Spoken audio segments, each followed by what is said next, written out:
Diplom üçün oxumaq, yoxsa sadəcə sevdiyi fənni oxumaq lazımdır? Əsl məsələ budur. Bizim şagirdlər beynəlxalq high school proqramı keçmədiyi üçün seçim etməkdə çox çətinlik çəkirlər. Övladınız üçün ixtisası siz seçirsiniz, yoxsa özü seçim edir? Gəlin dürüst olaq. Salam. Azərbaycanda şagirdlərin ən böyük problemi nədir, bilirsinizmi? Çünki şagirdlər çox zaman 11-ci sinifdə universitet seçmə edərkən seçimləri şagirdlər yox, çox zaman valideynlər edir. Və bunun bir çox səbəbləri var. Ən çox səbəblərindən biri valideynlərin öz arzularını, həyatda bəlkə də həyata keçirə bilmədiyi arzuları öz övladlarında görmək istəməsidir və ya müəyyən öncədən bəlli olan hüquqşünaslıq, mühəndislik, tibb kimi sahələrdə hər kəsin arzusu olduğu üçün övladlarının oxumasını istəməsidir və ya digər başqa səbəblər. Əsl problem valideynlərin seçimində yox, şagirdlərin seçim edərkən nəyi seçəcəyini bilməməsindədir. Çünki şagirdlər çox zaman problemdən və ya hansı fənin hansı işə yaradığından, gələcəkdə hansı fənin onlar üçün daha uyğun olduğundan xəbərləri olmur və bu sahədə bilikli deyillər. Və ona görə 11-ci sinifdə şagirdlər seçim edərkən seçimi daha çox valideynlərə buraxırlar. Özləri qərar vermə prosesində çox da iştirak edə bilmirlər və bunun da öz problemləri var. Bu gün bu problemlər haqqında danışacağıq. Şagirdlərin öz seçimlərində çox zaman tək başına və ya daha əsas qərar verici şəxs olmadıqlarının əsas səbəbi çox zaman ixtisasların prosesindən və karyera imkanlarından xəbərlərinin olmamasıdır. Məsələn, şagirdlər orta məktəbdə çox zaman iqtisadiyyat dərsi keçmirlər, psixologiya dərsi keçmirlər, qlobal sahəyə aid, yəni beynəlxalq perspektivli dərslərdən keçmirlər. Dünya iqtisadiyyatı, beynəlxalq biznes, psixologiya, mühəndislik və ona aid dəqiq elmlərə aid ümumi science fənlərinin real həyatda praktikası haqqında müəyyən bir fənlər keçmədikləri üçün onlar həmin sahədə hansı sahəni seçəndə onlara faydası nə olacaq? Gələcək karyerasında onlar ümumiyyətlə həmin sahədə nə etmək istədikləri barədə biraz da qərarsız olduqları üçün bu qərarı daha çox valideynlərə vermək istəyirlər ki, valideynlər daha təcrübəlidir, valideynlər daha biliklidir və bütün qərarı valideynlər maliyyə tərəfində valideynlərdə olduğu üçün bütün qərarı daha çox valideynlər verir ki, öz övladı üçün daha yaxşı yol seçsin, daha uğurlu yol seçsin və s. Amma eyni zamanda, yəni tələbələr, bizim məktəblilər məktəbi bitirdikdən sonra, universitetə başladıqdan sonra onlar birinci, ikinci kursda özlərini kəşf edə bilirlər ki, bu sahə onlara görədir, yoxsa onlara görə deyil. Və bu zaman əsl problem ortaya çıxır və onlar ya ixtisas dəyişmə qərarına gəlirlər, bu ki onlara çoxlu il itirir və vaxt itirir. Eyni zamanda psixoloji olaraq motivasiya anlamında da böyük itki olur və ya həmin ixtisası sadəcə məcburiyyət anlamında bitirirlər. Diplom xatirinə oxuyurlar və ya qiymət xatirinə oxuyurlar ki, yetər ki universiteti tamamlasınlar, amma o onların istədiyi bir sahə deyil. Bunların baş verməməsi üçün biz bütün şagirdlərimizlə çox öncədən işləməyə başlayırıq və bugün burada əsas sualları cavablandıracağıq. Övladınızın ixtisasını siz seçirsiniz, yoxsa şagird özü seçim edir? Bu sahədə çox zaman biz konsultasiya etdiyimiz zamanda bir çox hallarda valideynlər təbii ki, daha qərar verici olmaq istəyir. Həm maliyyə tərəfini valideynlər təmin etdiyi üçün, həm də şagirdlərin çox zaman öz fikirləri, öz müdafiə xəttləri olmadığı üçün bütün qərarın əsas hissəsi valideynlərə düşür və valideynlər də təbii ki, qərar verərkən özlərini də nəzərə alırlar, övladlarının gələcək perspektivlərini daha yaxşı olmasını istəyirlər. Ona görə daha populyar olan ixtisaslardan seçim edirlər. Yəni çox zaman tibb elmləri, həkimlik və ya kompüter elmləri sahəsi və digər hüquqşünaslıq, keçmiş zamanlardan jurnalistika kimi fənlər daha popüler olduğu üçün hər kəsin ilkin seçimi onlardan başlayır. Və ya universitet anlamında olanda xarici universitet olarsa, ən güclü universitetlərdən Oxford, Cambridge və s. Amma bunları valideyn seçərkən şagirdlərin hazırki bacarığını, hazırki biliyini, öncəki hazırlığını, hazırki situasiyanı, maliyyə durumunu və bir çox кейsi nəzərə almırlar. Bunları nəzərə almadığı üçün həm zaman şagirdlərin seçimi ilə, əsl istəyi ilə valideynlərin də istəyi arasında bir təzad yaranır və bu çox zaman seçimdə ya yanlışlığa yol verilir, ya da ki seçim ümumiyyətlə olmur və ya başqa bir sahəyə yönəlilir ki, tələbə bundan da çox zaman oxuduğu ixtisasdan çox da razı olmur. Yəni əsl məsələ bu gün şagirdlərin qərar vermə prosesində, seçim etmə prosesində əsas şəxs olması üzərində qurulub və bu gün daha çox çalışacağıq bu suala şagirdlər üçün yol tapaq, cavab tapaq. Şagirdlərin seçimdə əsas qərarverici şəxs olması üçün ilk öncə şagirdlər buna nə zaman başlamalıdır? Valideynlər konsultasiyaya övladlarını nə vaxt gətirməlidirlər? Bu çox önəmli sualdır. Çox zaman şagirdlər 10-cu sinif, 11-ci sinifdə qərar verirlər ki, onlar xaricdə oxumaq istəyirlər, onlar müəyyən bir ixtisas oxumaq istəyirlər və onların qərar verməsi ilə bitirmə arasında həddən artıq az vaxt qaldıqları üçün şagirdlər ümumiyyətlə bu prosesə yaxşı hazırlaşa bilmirlər. Ona görə şagirdlər mütləq və mütləq Azərbaycanın 7-ci sinifindən, 8-ci sinifindən bu prosesə qoşulmalıdırlar.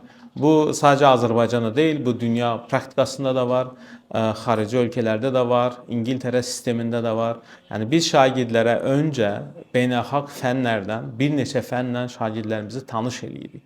Yəni şagirdlər İngiltərə sistemindən olsa IGS proqramı üzrə biznes, psixologiya, ingilis dili, iqtisadiyyat, makro-mikro iqtisadiyyat müəyyən bu fənlərlə öncə tanış olurlar.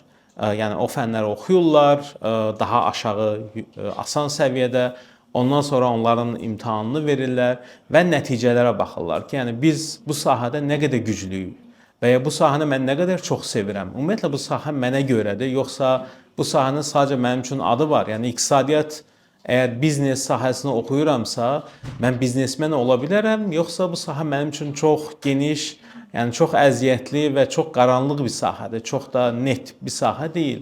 Amma əslində mən mühəndisliyi oxusam, yəni science fənni götürsəm, mən biologiyanı kəşf eləsəm, mən kimyanı kəşf eləsəm, mən riyaziyyatı kəşf edə bilsəm, mən fizikanı kəşf edə bilsəm, bəlkə o sahə mənə daha maraqlı gələcək. Əslində orada mənim daha yaxşı bacarığım var və bu mənə daha çox bir növ istiqamət verir. Mən hansı sahəyə gedə bilərəm? Hansı sahədə daha uğurlu ola bilərəm? Yəni bu kənardan görünən və ya mediada çox da şişirdilmiş şəkildə deyil, mənə uyğun olan əslində statistik olaraq sübut olunmuş bir şəkildə mənə uyğun olan fən hansıdır? Bu fənlərdən sonra, yəni bunu şagirdlər bizdə 9-cu sinifdə bitirirlər və nəticələri çıxır. Buna 1 il, 2 il hazırlaşmaları lazım olur.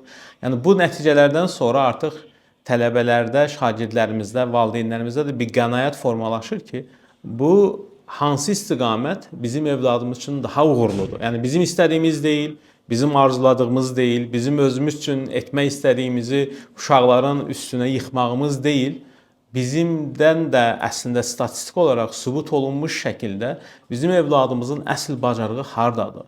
Yəni bu sübut olunduqdan sonra siz artıq planlaya bilərsiniz ki, siz hansı sahəyə gedəcəksiniz? Yəni dəqiq elmlər sahəsi olsun, humanitar sahə olsun, iqtisadiyyat sahəsi olsun və ya tibb sahəsi olsun. Bunlar müəyyənləşdikdən sonra siz artıq istiqamət götürüb həmin fənlərə daha ciddi hazırlaşıb dünyanın daha yaxşı universitetlərində təhsil ala bilərsiniz. Şagirdlərimiz, yəni universitet seçimi edərkən başqa bir problem də daha çox diplom üçün, yəni populyar olan bir universitet xatirinə diplom üçün oxumaq, yoxsa ixtisası, sevdiyi fənni oxumaq daha maraqlıdır və ya daha gələcəkdə perspektivlidir. Bu da çox sual olunan və bəzən çox insanın da maraq üçün və ya populyarı üçün seçim etdiyi sahələrdən biridir. Çox zaman istər Azərbaycanda olsun, istər xaricdə olsun, hər kəs birinci ən populyar olan universitetə yönəlmək istəyir. Amma həmin universitetdə onun ixtisası nə qədər güclüdür, nə qədər perspektivlidir, orada nə qədər həmin şəhərdə, həmin ölkədə o professorlar o sahə üzrə nə qədər praktiki bilikləri var, həmin ixtisasların həmin ölkədə nə qədər karyera imkanları var. Yəni bu suallara çox zaman cavab axtarmırlar. Direkt seçim eləyirlər.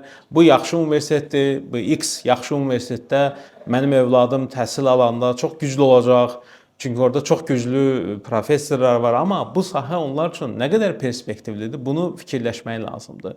Bir nümunə göstərim. Məsələn, Almaniyada neft sahəsini oxumaq və ya Türkiyədə neft sahəsini oxumaq bir ara çox belə populyar bir sahə idi. Neft engineering, neft mühəndisliyini oxumaq. Amma Almaniyada neft mühəndisliyini oxuyan biraz da fikirləşməlidir. Almaniyada neft çıxmır. Və neft praktikası olmayan bir ölkədə nefti oxudunuz, ondan sonra perspektiviniz nə olacaq?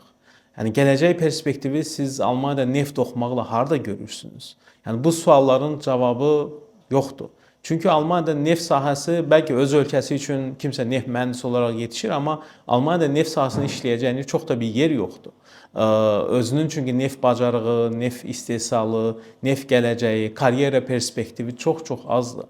Amma bunun yerinə siz Norvegiyada oxusanız və ya Şotlandiyada oxusanız, Kanadada oxusanız, Amerikanın Teksasında oxusanız, hətta Azərbaycanda oxusanız, başqa yəni neft Dubayda oxusanız, bunun perspektivi sizin üçün bir çox yollar açır. Çünki siz Almaniyada bir reytingli universitetdə neft sahəsi oxumaqla Dubayda neft çıxardan bir ölkədə neft sahəsini oxumaqla arasında böyük bir fərq var. Professorların biliyinə görə, çoxlu kitab nəşr edilənə görə rankinqlər yüksək ola bilər. Amma o ölkənin praktiki biliyi nə qədər sizə faydalıdır, ona baxmaq lazımdır. Və ona görə burada seçim eləyərkən, yəni universitetin daha çox rankinqindən çox ixtisasın faydası rankinqi və daha önəmlidir. Çünki universitetlər çox böyük fakültələrə bölünürlər və hər fakültənin öz gücü var. Məsələn, Amerikada daha çox məşhurdur. Hər fakültənin öz rankinqi var. Hər ixtisasın öz məşhurluğu var. Və ona görə siz qərar verərkən əslində universitetdən çox biraz da fakültəyə baxmaq lazımdır. Həmin ixtisasın həmin ölkədə faydasına baxmaq lazımdır. Həmin ixtisasın həmin ölkədə karyera perspektivlərinə baxmaq lazımdır. Yəni siz ümumiyyətlə hansı ölkədə oxuyanda həmin ölkədən karyera təcrübəsi almaq istəyiniz çox normal. Çünki siz həmin ölkədə oxuyursunuz, həmin ölkənin təhsilini alırsınız, həmin ölkədə bir karyera təcrübəsi qazanıb Azərbaycana dönüb işləmək sizin üçün çox-çox önəmlidir. Ona görə siz hansı ölkəni seçəndə mütləq populyar universitetindən kənar fakültəyə, fakültənin məşğulluğuna, fakültədə həmin ixtisasın həmin ölkədə nə qədər faydalı olduğuna baxmaq lazımdır və karyera imkanlarına baxmaq lazımdır. Siz orada bitirəndən sonra işləyə biləcəksiniz. Sizə iş imkanı veriləcək təcrübə qazanmaq üçün. Yəni ola bilər rəsmi olaraq orada qalıb yaşama şansınız çox az olsun, amma siz rəsmi olaraq orada təcrübə qazana biləcəksiniz ya yox. Bu da çox önəmlidir. Yəni bu sahədə misal üçün Avropa ölkələri var. Kanadanın çox gözəl co-op proqramları var. Yəni siz oxuyursunuz, oxuduğunuz zaman da rəsmi işləyirsiniz. Yəni bu perspektivlər sizə bir çox qapılar açır və mütləq seçim edərkən diplom üçün deyil, universitetin məşhurluğu üçün deyil, öz ixtisasınızın perspektivi üçün oxuyun.